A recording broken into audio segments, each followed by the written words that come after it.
Haircut tutorial. Long to short. Spray the hair with water. Divide the hair at the back. Clip the second part on up. Trim the lower part layers.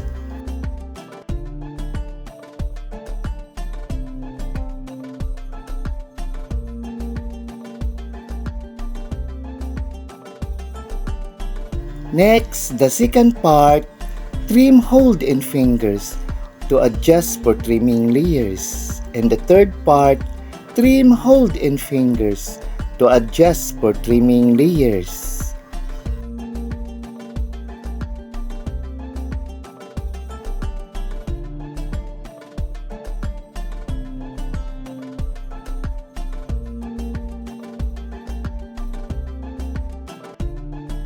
Then the right side and left side, divide the hair.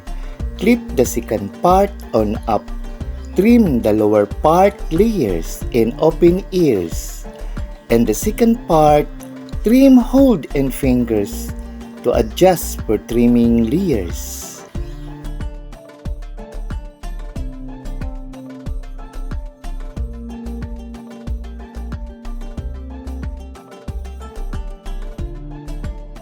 Next, use size 1 inch in clipper, razor barbers at the back lower part, and use zero clipper for retouching the barbers and clean the excess hair.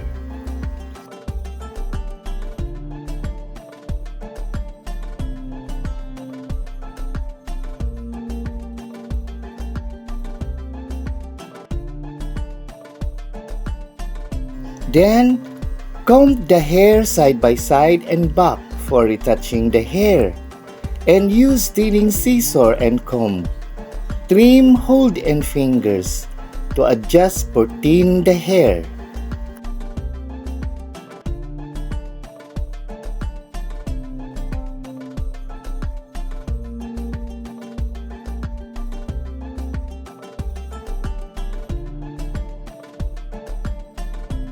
Next, blow dry the hair in fan until the hair is dried, and barber brush with powder to clean the neck and face.